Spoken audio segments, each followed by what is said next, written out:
Добар ден, го следите неделното интервју на Радио Слободна Европа со амбасадорот на Европската Унија во Скопје, Дејвид Гир. Mr. Ambassador, the independence of judiciary remains a serious concern in the new rule of law report of European Union. Also, the government intention to resolve the judicial and prosecution councils raised also a huge concern because it might undermine the independence of judiciary. What is expected from the government to do about this? Well, Sanja, thank you for the question, first of all. Obviously, reform of the judiciary is absolutely crucial. You can see it in all of the opinion polls where there is great dissatisfaction with the current situation, and for the European Union, for the path towards the European Union, reform is absolutely essential. And that's why we've been engaging for many years in this area on reform of the judiciary, reform of the prosecution, and more widely. Now, as you will probably remember very well, only last summer there were serious concerns raised about the Judicial Council.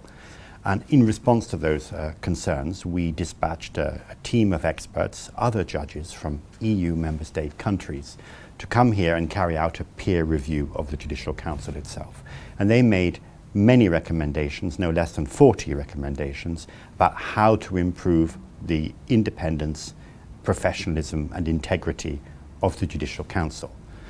Those recommendations go from legislative reforms, actions which need to be taken by the authorities, the government, and actions which need to be taken by the Judicial Council itself. So in our view, what needs to happen is, yes, there is a need for radical action. We fully agree with the government on that, but we need to build on what's been achieved already. And we have plenty of a good analysis and good advice, including the peer review, including the recent rule of law report, including the annual country report, which shows how to move forward in a way which will strengthen the judiciary and meet the demands of citizens. So without resolving all those main bodies, what should be the role in the government in all of this? I think what's important is obviously a judicial council. What's it there to do? Its goal is to protect the independence, professionalism, and integrity of the judiciary. So we need to make sure that it's really functioning and doing the job. But in trying to ensure that, the membership are also acting in an independent, professional manner, we have to be careful not to overstep the division of powers between the different parts of government, in other words, the executive and the judiciary. The new government is saying that is committed to EU integration. But is their position to adopt constitutional amendments at the end of negotiation process acceptable? Well, of course, we welcome the commitment from the government to advance on the EU path, and we've already seen good progress, not least in some discussions we've had on a reform agenda, which I think has progressed very positively even in the short period since the government has been there. Now, concerning the constitutional amendments, we already have a solution on the table. You will remember back in July 2022. Now, I followed very closely the negotiations that took place between approximately the autumn of 2020 and that agreement that was reached in July 22. And it was not an easy process for either side. Compromises were made, and as a result, I think probably the best agreement that could be made at the time was made.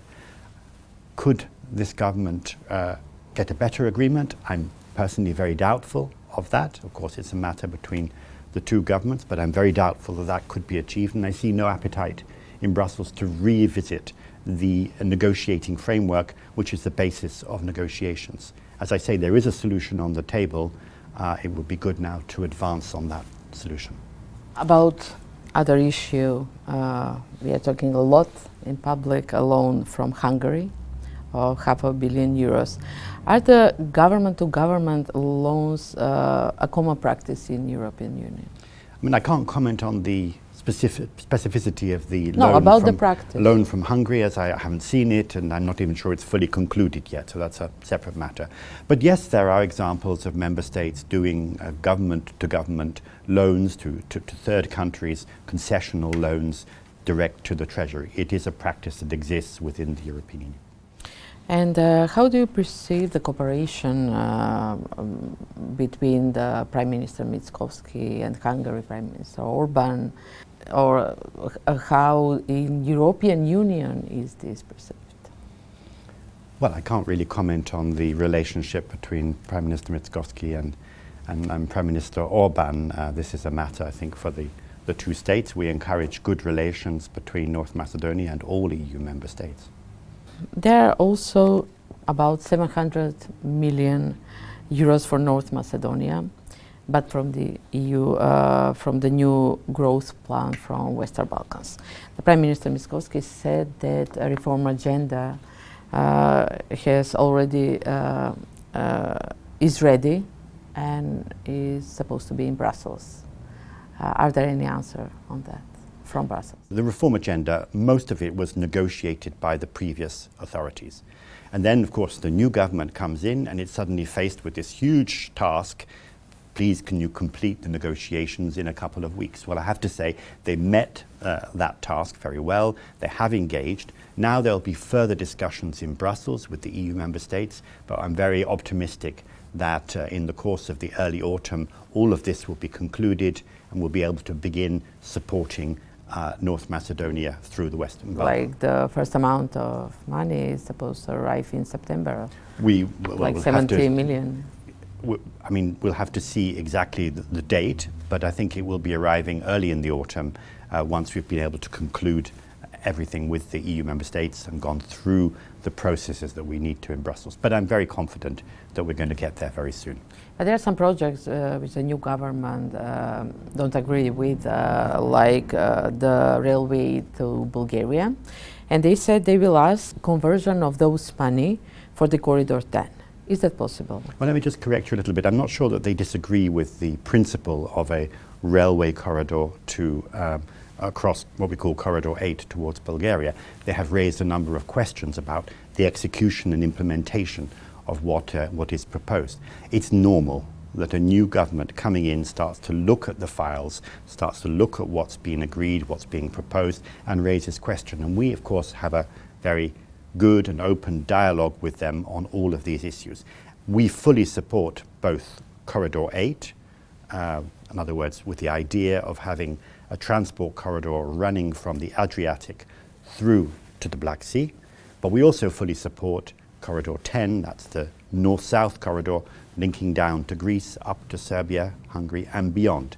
This is part of what we call the Trans-European Network. So what we're discussing with the government is how best support can be tailored for this, and how mature the different projects are for Corridor 8 and Corridor 10. We're investing in both. We will continue our discussions and see where we come out. But I think the principle is not in question. It's a question of implementation and speed. So it's possible to reach a kind of agreement? I'm not talking about transferring of funds between one and the other. That's a separate issue. There are all sorts of technical questions, which I won't bother you with on that. What I'm saying is that we are invested in both, and we see the value of both, and we believe that both can be achieved. But it's normal that we should have a discussion about the details of implementation. There might be another obstacle for Macedonian EU integration. What mechanism does Greece has an EU member to block or pressure North Macedonia? No, I mean, but with respect, the way in which that question is phrased, to me, is completely backwards, because the Prespa agreement has delivered. It has allowed the country to move forward on NATO, move forward on EU accession. It has brought considerable benefits. Overall trade has more than doubled in the period since Prespa was agreed. We've even seen cooperation in the military sphere, but also in many other areas. So Prespa has been a real positive. So the question should be not what mechanisms exist for one or other to block the system. Greece has already said that they will use. The question should be, how can we move forward constructively through implementation in full of the Prespa agreement to really capitalize on these benefits, because good neighborly relations between the two countries is in everyone's interest. Ultimately, if there are differences, these can be resolved within the framework of the Prespa Agreement itself. Does Macedonian government respect the Prespa Agreement? Well, I think the concern that we've had is about the use of the constitutional name. For us, the constitutional name should be used erga omnes, and I think we've been always very clear on that. Let's go back on the reforms. One also very important reform is in administration. It was promised from the new government, but what we are seeing, and again, party members are appointed on leadership or managerial positions. What is your comment on that? I think overall, of course, citizens are entitled to have an administration which is efficient, delivers service, and is not based on party political preferences or considerations. Yes, there will, of course, be at the higher echelons some, and this even happens in the EU, there will be some appointments which where individuals are selected by the party, but the important thing is that they have the competence and that the selection is essentially a merit-based one. The problem that we've had for so many years is as you go through the system, you see political appointments at every level, even going down to the schools, to teachers, heads of schools, heads of departments in hospitals. It's absurd. It's an absurd situation to be in a hospital where individuals might be selected not on the basis of their competence, but on the basis of their political affiliation or some other reason. So this is what we're very much committed to. We will work with the authorities to focus on an administration that truly delivers and is based on meritocracy. Journalists in North Macedonia are again targets of hate speech in several cases recently. This type of violence is also increasing in social networks for some other groups, like, for example, LGBT community. No, this phenomenon is not unique to North Macedonia. We see it in the European Union, we see it in countries in the region, we see it beyond that. Obviously, it's a real issue of concern. Attacks, threats on journalists carrying out their jobs are not acceptable in any circumstances. And it's very important that the political authorities across the political divide speak out against such attacks. And when those attacks cross over into threats to life or other kinds of threats, it's important that the police and the judicial authorities take action. That's the same here in North Macedonia as elsewhere. As regards marginalized communities, whether it's non-majority communities, whether it's LGBTI, whether it's on base of religion, of course, it's so easy to target these communities and to try and make political capital out of them, and to include threats and other threats to life, etc. This is absolutely, again, unacceptable. And it's important, again, that the political community come together to ensure respect for everyone, whatever their ethnic background, their religion, their belief, who they love. They have the right to be treated as equally as citizens. And when you see online threats which go over into threats to individuals, threats to life, then again it's for the judicial authorities to take action. Euroscepticism is really on rise. Especially young people don't believe that North Macedonia will ever become a member of EU, and they are leaving the country, lots of them. What do you tell them? Yes, we have to recognize that there was a blow to confidence in the EU following after the name change and following the fact that it was not possible immediately to open especially Bulgarian veto. So we have to recognize that this is a factor. At the same time, I think there is a very clear understanding and a very clear wish by citizens to join the European Union, because they see this is the best future in terms of the economy, in terms of security, democratic values and prosperity, and reversing this demographic trend of people leaving the country. So we need to be sensitive to that, and I think there is that support. Yes, there is a certain, you can pick it up, a certain lack of confidence in the belief that they can actually join the European Union. And that thing, I think, takes two different forms. One is the European Union doesn't want us. And the other is, even if the European Union wants us, we're not capable. Well, I think the answer to those is the following. Does the European want you? It's not out of kindness that the European Union wants to see North Macedonia in the EU. It's because we see it in our strategic interests in terms of economy, security in particular, stability and democratic values, to see this country within the European Union. A country, though, reformed and which is able to play a full role. That's the first part. Second part is, it's very easy, and some leaders in some countries would be very happy if their population doesn't believe in the possibility of change. But the path to the European Union is not complex. It requires a lot of reforms. It requires the political parties and the different institutions to come together as a kind of national project and say this is our top priority. But this is a small country, it is deliverable, it can be achieved, it is a clear path, and I believe firmly that if the engagement comes from all to carry out the reforms, then this country will join the European Union. With the many wildfires these days, we were able to see how those EU civil protection mechanism works. Or maybe it was the merit of the authorities of North Macedonia, as they have prized themselves.